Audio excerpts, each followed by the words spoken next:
Details ನಾನೇನು ಹೇಳೋದಕ್ಕೆ ಹೋಗೋದಿಲ್ಲ. ಅದು ಕ್ಯಾಬಿನೆಟ್ ನಿರ್ಧಾರ ಆಗಿದೆ. ಅದನ್ನು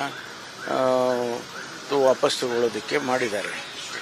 ಆ ಪ್ರಕರಣದಲ್ಲಿ ಪೊಲೀಸರ ಮೇಲೇನೂ ಕೂಡ ಅಲ್ಲಾಗಿತ್ತು, ಅಧಿಕಾರಿಗಳು ಅದೆಲ್ಲ ಪರಿಗಣಿಸಿ ಅದೆಲ್ಲ ಚರ್ಚೆ ಮಾಡೇ ಅವರು ತೀರ್ಮಾನ ಮಾಡಿರೋದು.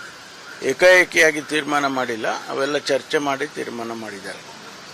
SIR ವಿಚಾರದಲ್ಲಿ ಕೋರ್ಟ್ಗೆ ಹೋಗ್ಬೇಕು ಅನ್ನೋದು ಏನೋ ಚರ್ಚೆ ಆಯ್ತಾ ಸರ್? ಕೋರ್ಟಿಗಲ್ಲ, ನಮ್ಮ ಶಾಸಕರು ಕ್ಷೇತ್ರಗಳಲ್ಲಿ ಅದನ್ನೆಲ್ಲ ಏನು ಅವರು ಸಿಸ್ಟಮ್ಯಾಟಿಕ್ ಆಗಿ ಮಾಡೋದಕ್ಕೆ ಹೊರಟಿದ್ದಾರೆ, ಅದನ್ನೆಲ್ಲ ಮಾನಿಟರ್ ಮಾಡಬೇಕು. ಸರಿಯಾದ ರೀತಿಯಲ್ಲಿ SIR ಮಾಡೋದಕ್ಕೆ ನೀವು ಕೂಡ ಭಾಗಿಯಾಗಬೇಕು ಅಂತೇಳಿ ಸೂಚನೆ ಕೊಟ್ಟಿದ್ದಾರೆ. ಅದೆಲ್ಲ ಸಚಿವರು, ಜಿಲ್ಲಾ ಸಚಿವರುಗಳು ಕೂಡ ಅವರವ್ರ ಜಿಲ್ಲೆಯಲ್ಲಿ ಅದನ್ನೆಲ್ಲ ಅಬ್ಸರ್ವ್ ಮಾಡಬೇಕು ಅಂತ ಹೇಳಿದ್ದಾರೆ.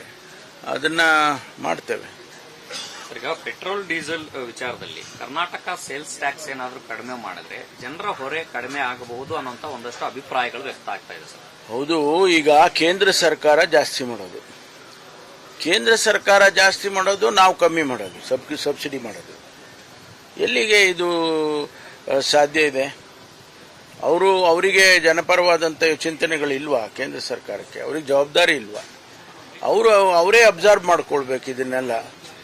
ಅದು ಬಿಟ್ಟು ರಾಜ್ಯ ಸರ್ಕಾರಗಳಿಗೆ ಮೇಲೆ ಈಗಲೇ ಅನೇಕ ಯೋಜನೆಗಳಲ್ಲಿ ಅದು ಮನ್ರೇಗಾ ಇರ್ಬೋದು, JJM ಇರ್ಬೋದು, ಅಥವಾ ನಮಗೆ ಬರ್ತಕ್ಕಂಥ ಟ್ಯಾಕ್ಸು ಡೆವಲ್ಯೂಷನ್ನಲ್ಲಿ ನಮಗೆ ಕೊಡುವಂಥದ್ದನ್ನು ಸರಿಯಾದ ರೀತಿಯಲ್ಲಿ ಸಮರ್ಪಕವಾಗಿ ಕೊಡದೇ ಇರ್ಬೋದು.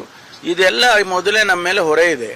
ಅದ್ರ ಜೊತೆಗೆ ಮತ್ತೆ ನೀವು ಪೆಟ್ರೋಲ್ ಡೀಸೆಲ್ ಇದನ್ನು ನೀವು ಮಾಡಿ ಅಂತ ಹೇಳೋಕ್ಕಾಗುತ್ತೆ ಅವ್ರಿಗೆ?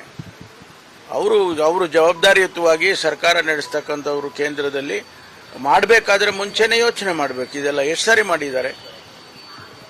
ಡಾಕ್ಟರ್ ಮನಮೋಹನ್ ಸಿಂಗ್ ಇದ್ದಾಗ ಅವಾಗ ಏನು ಬೆಲೆ ಇತ್ತು, ಈಗ ಏನು ಬೆಲೆ ಇದೆ, ಇಂಟರ್ನ್ಯಾಷನಲಿ ಬ್ಯಾರೆಲ್ಗೆ ಬೆಲೆ ಏನಾಗ್ತಾ ಇತ್ತು. ಈಗ ಹೌದು ನಿಜ, ಯುದ್ಧ ಆಗಿದೆ, ಯುದ್ಧ ನಡೀತಾ ಇದೆ ಅಂತ ಹೇಳಿ ಅದನ್ನು ನೀವು ಕೇಂದ್ರ ಸರ್ಕಾರಕ್ಕೆ ಜವಾಬ್ದಾರಿ ಇಲ್ವಾ? ಅದು ಮಾಡಬೇಕು. If this resonated with you, follow News Trail for similar content.